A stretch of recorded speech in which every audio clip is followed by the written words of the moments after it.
ಬೆಂಗಳೂರು ಅಂದ್ರೆ green city, cool city ಅಂತ ಹೆಸರುವಾಸಿಯಾಗಿರ್ತಕ್ಕಂಥ city.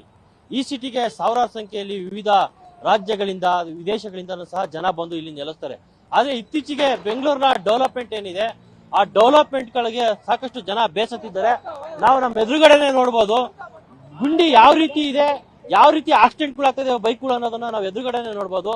ಎಲ್ಲಾ ಕಡೆನೂ ಸಹ ಬೆಂಗಳೂರಿನಲ್ಲಿ ಸಾಕಷ್ಟು ಗುಂಡಿಗಳು ಬಿದ್ದಿರ್ತಕ್ಕಂಥದ್ದು. ಇದಕ್ಕೆ ತೀವ್ರ ಆಕ್ರೋಶವನ್ನು ಸಹ ವ್ಯಕ್ತಪಡಿಸ್ತಾ ಇದ್ದಾರೆ. ನಾವೀಗ ಇರ್ತಕ್ಕಂಥದ್ದು ಮಲ್ಲೇಶ್ವರಂನ ಸೆಂಟರ್. ಆ ಕಡೆ ಮಂತ್ರಿಮಾಲದಿಂದ ಬರ್ತೀವಿ, ಈ ಕಡೆ ರಾಜಾಜಿನಗರದಿಂದ ಬರ್ತೀವಿ, ಈ ಕಡೆ ಮಲ್ಲೇಶ್ವರಂನಿಂದ ಬರ್ತೀವಿ. ಈ ಮೂರು ಕಡೆಯಿಂದನೂ ಸಹ ಬರ್ತೀವಿ. ಇಲ್ಲಿ ಸಾಕಷ್ಟು ಗುಂಡಿಗಳು ಸಹ ರೋಡ್ ಅಲ್ಲಿ ಬಂದಿರ್ತಕ್ಕಂಥದ್ದು.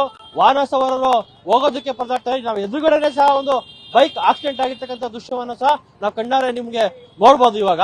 ಹಾಗೆ ಇಲ್ಲಿ ಪ್ರಮುಖವಾಗಿರ್ತಕ್ಕಂಥ ವಿಚಾರ ಏನಂದ್ರೆ, ಐಟಿಬಿಟಿ ಸೆಕ್ಟರ್ಗಳು ಇರ್ತಕ್ಕಂತಹ ಬೆಂಗಳೂರಿನಲ್ಲಿ ಗುಂಡಿಗಳಿಂದನೇ ಇದೀಗ ಐಟಿಬಿಟಿ ಸೆಕ್ಟರ್ಗಳನ್ನ ತೆರವು ಮಾಡುವಂತಹ ಕೆಲಸವನ್ನ ಐಟಿಬಿಟಿ ಮಾಲೀಕರು ಮಾಡ್ತಾ ಇರ್ತಕ್ಕಂಥದ್ದು. ಈಗಾಗಲೇ ಬ್ಲಾಕ್ ಬಕ್ ಅಂತ ಹೇಳ್ಬಿಟ್ಟು ಒಂದು ಐಟಿಬಿಟಿ ಕಂಪನಿ ಏನಿದೆ, ಅದರ ಮಾಲೀಕರು ಸಹ ಘೋಷಣೆ ಮಾಡಿರ್ತಕ್ಕಂಥದ್ದು. ಬೆಂಗಳೂರಿನ ಗುಂಡಿಗಳಿಗೆ ನಾವು ಬೇಸತ್ತಿದ್ದೀವಿ, ನಮ್ಮ ವರ್ಕರ್ಸ್ಗಳು ಸಹ ಮನೆಯಿಂದ ಆಫೀಸಿಗೆ ಬರೋದಕ್ಕೆ ಗಂಟೆಗಟ್ಟಲೆ ತೆಗೆದುಕೊಳ್ತಾ ಇದ್ದಾರೆ, ಇದರಿಂದ ಸಾಕಷ್ಟು ತೊಂದರೆ ಆಗ್ತಾ ಇದೆ. ಹೀಗಾಗಿ ನಾನು ಕಂಪನಿಯನ್ನ ಶಿಫ್ಟ್ ಮಾಡುವಂತಹ ಯೋಚನೆಯನ್ನು ಸಹ ಮಾಡಿದ್ದೇನೆ, ಶಿಫ್ಟ್ ಅನ್ನು ಸಹ ಮಾಡ್ತೀನಿ ಅಂತ ಸಹ ಹೇಳ್ತಕ್ಕಂಥದ್ದು. ಒಟ್ಟಿನಲ್ಲಿ ಕಾಂಗ್ರೆಸ್ ಸರ್ಕಾರ ಬಂದು 2 ವರ್ಷ ಆಯ್ತು, 2 ವರ್ಷದಿಂದ ಒಂದು ಸಹ ಗುಂಡಿಯನ್ನ ಮುಚ್ಚಿಲ್ಲ ಅನ್ನೋದು ವಿಪಕ್ಷಗಳ ಆರೋಪ.